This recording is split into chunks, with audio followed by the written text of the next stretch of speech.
The movie just feels very warm and smart. I think this film really caters to the young person inside of you. So excited! Bravo! Danke. It's just one of those you can't go wrong type of films. I think it's a combination of all the elements in the cast. Doing these kind of things, cartoons, they pay off in many ways. Mainly because children all over the world love the Smurfs. Stop.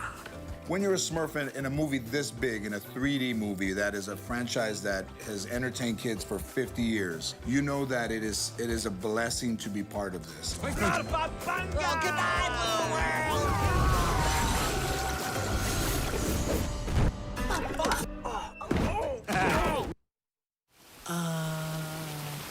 Smurfs, you may want to take a look at this. What is it? We had a meeting when we decided that we couldn't send all the Smurfs to New York City. We had to keep it limited to 6. It was like, well, who do we need? You know, it's like casting a basketball team or something. And we gotta have Grouchy because you gotta have that voice. You have to have Smurfette. So we came up with this sort of ensemble of characters. What? My hip! And the cast talent, the voice talent is just amazing. We just simply felt that we couldn't just have the biggest names. And that wasn't what we were the most interested in. What we were most interested in was who was so clearly that character. So we just listened to the voices with drawings or paintings of the character, no names attached. So we look at it with the sense of, does it feel real? Does this feel like this character's voice? And they are all way beyond our expectations as to who would be doing the voices. And it's such an eclectic and fun group. I've got a message. Always chew with your mouth closed. Or dance and be happy. How about grab life by the grapes? That's good. You should use that. Jonathan Winters does the voice for Papa Smurf, who he actually did Grandpa Smurf in the Hanna-Barbera series. So he's no stranger to Smurfs. I thought it was a miracle I got called to do Papa Smurf, period. At 85, to doing anything but planting geraniums is a miracle. When they called me and said, would you like to play Papa Smurf? I leaped at it. It's such an honor to be able to work with him. And he didn't have to scrunch his voice. We just have his voice. He just has that gruff, gravelly voice that somehow has a ton of warmth into it. It's an embarrassment of riches. They've given you gold here. They wanted a little Irish and a little this kind of American accent. So to slide in and out, you got to be kind of careful without going, oh, what's happening, lads? We're going down. No, it's a little too Irish. Let's tone it down some. Oh, lads, come on, you Smurfs. Pull it together. That's a little better. I'll get the Smurf route. You stay in the village and out of trouble. Do you understand? Okay. The Smurfs, although they're all the same age, with the exception of Papa, Clumsy feels younger. So we were looking for a voice quality that felt a little bit younger than everybody else's. Anton Yelchin did the voice for him, and he's got an incredibly youthful and soulful voice. I'm a hero?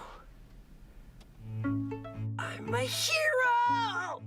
Clumsy's voice doesn't sound necessarily like mine. It's like mine, but it's a little pitched higher, you know, and it's a little more full of joy, you know, and enthusiasm for life. Not that my tone of voice isn't full of enthusiasm for life, but I think Clumsy's is significantly greater than mine. He's so pure of heart, and I think that's the key, is he's so committed to being honest and helping, and it's a inspiring thing. Yes! Follow me, everyone! Clumsy! You're going the wrong way! Smurfette. We listened to many, many voices, and we were slightly stunned to find out the person that Raja and I chose was Katy Perry. What? I got a call, and they said they had heard my voice, very unsolicited. They hadn't matched my voice to my face or didn't know that it was me behind it, and they liked the texture of my voice. Bye, Grace. Perfect. It's basically my voice with a little bit, like, throw some rocks in it. I'm done smurfing around. It's like I had too many cups of coffee all in one day. You smurfed with the wrong girl. When I started to hear Katie's voice, it's very musical the way she speaks. It's really interesting. You can tell she's a singer just from hearing her in the mix.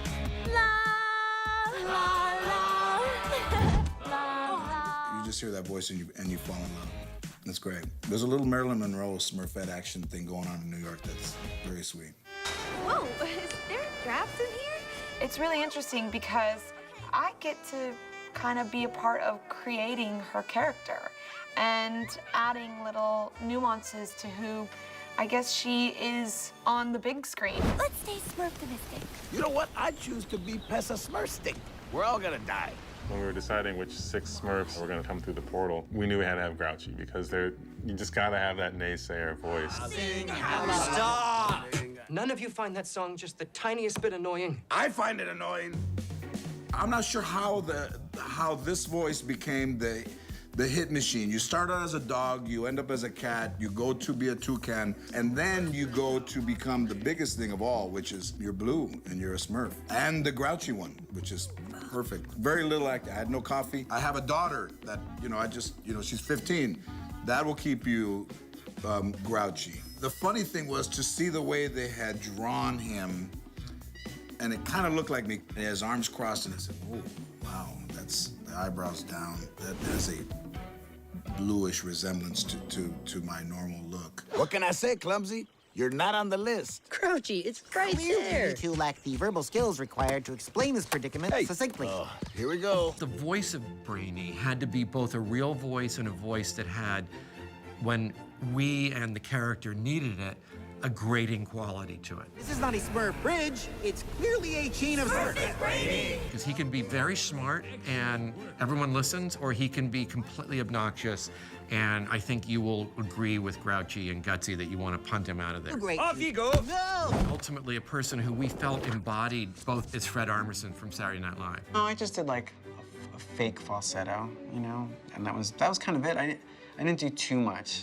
Sometimes, if it sounds like you're working too hard, it just, it's evident. You see, Clumsy, the other Smurfs don't want to dance with you for fear of what are politely called fractures. I just got a lot of sleep beforehand, because sometimes those days are they're pretty long, and your voice wears out after a while, so I just made sure that I got a lot of sleep the night before. The biggest task of creating the Smurfs movie was to bring the cartoon, made up of lines and solid color, into the real world by making a living, breathing, talking Smurf. Just a minute. That's it. There we go. La histoire des Schtroumpfs. Here we see our Smurfs looking for a hidden potion in a book of Peyo's cartoons. That's us. Look here at the patterns on this page. Whoa. Look at that. Next, we'll see some examples of Peyo's drawing up close. Notice the consistent look of a white hat, big feet, and blue skin.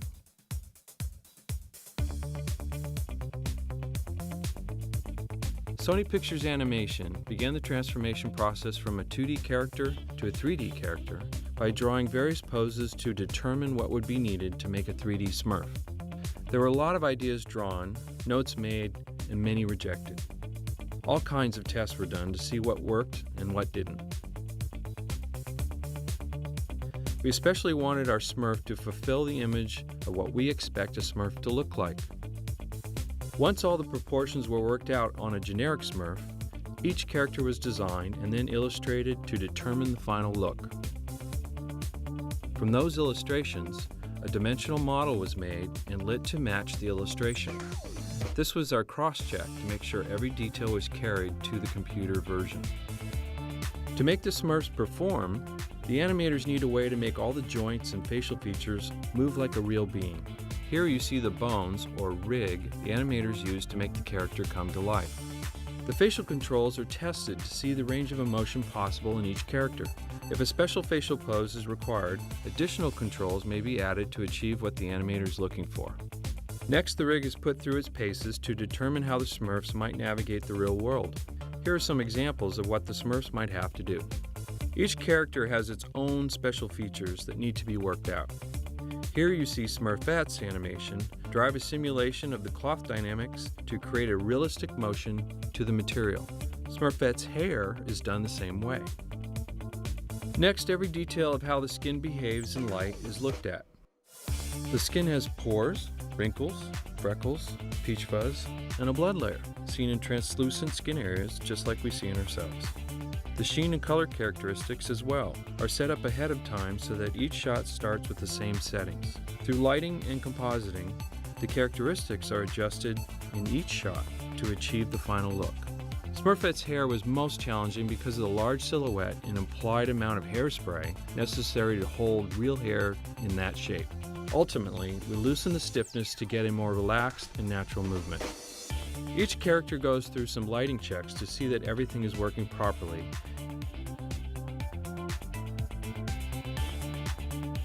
It took the ImageWorks crew a few shots with each character to get the basic look right.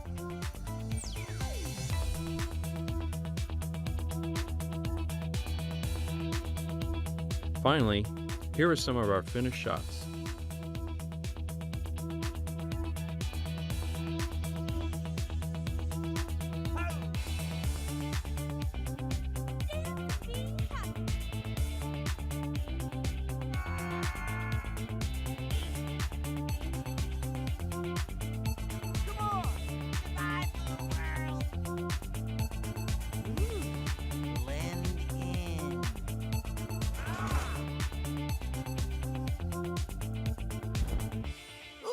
Oh my Smurf.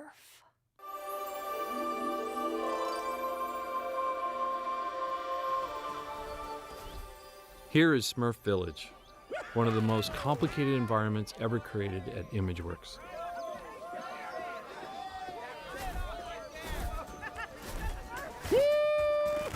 Oh yeah, I love Smurf berries. Hey, the blue ones are mine.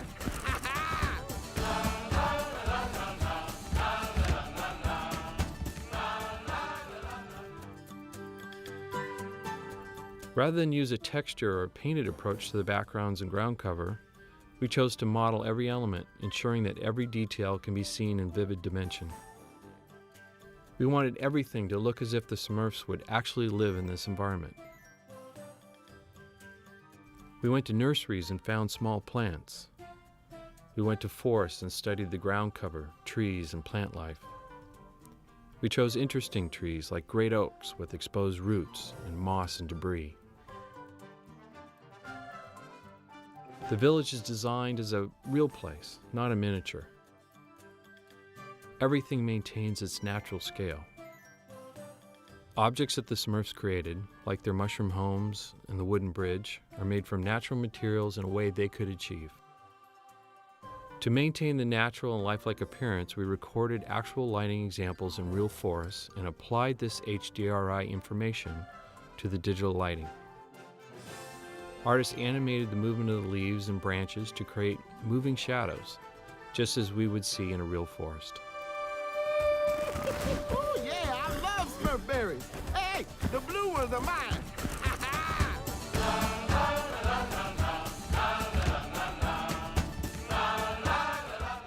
On the Smurfs, we were challenged with making the animated characters come to life in a live-action world.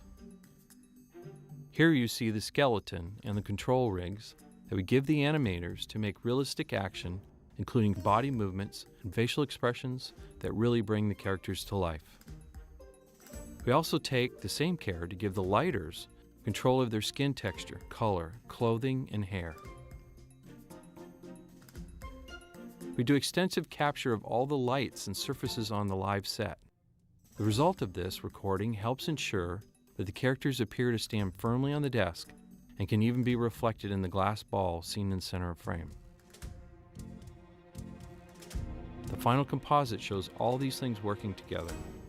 La la la la la, Smurf your whole day long.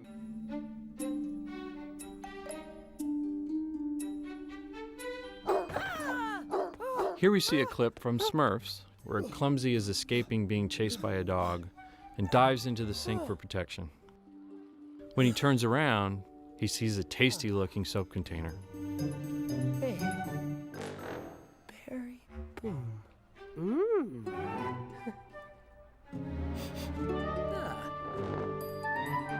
We use a very sophisticated camera called the Spheron, which captures a 360-degree image, recorded twice exactly 30 inches apart. Through triangulation, we can calculate the distance away from the camera each of those points are and build a geometric representation of the set. We can project the images onto that geometry to rebuild a realistic-looking physical model of the scene.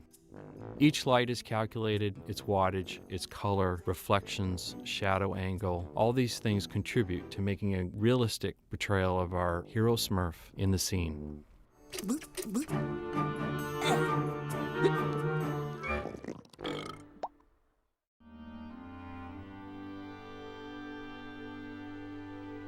Here we see a clip from Smurfs showing Smurfette, Papa, and Clumsy going home through a magical portal. The portal is an animated tube made of water that is spinning horizontally, something that normally occurs vertically. So to make the physics work properly, we simulate what is happening on the inside of the tube separately from what needs to happen on the outside. Since the tube was not there on location, we replaced the waterfall in the plate with CG water and simulated the physics that would occur if the water were hitting a spinning tube. The inside water tube is then combined with the outside effect for the final look. Thank you for clicking on our video, everybody. If you like what you saw here, please make sure you like the video and subscribe and share with your friends who like this sort of content. Joe Blow remains an independent company, and we appreciate all of your support.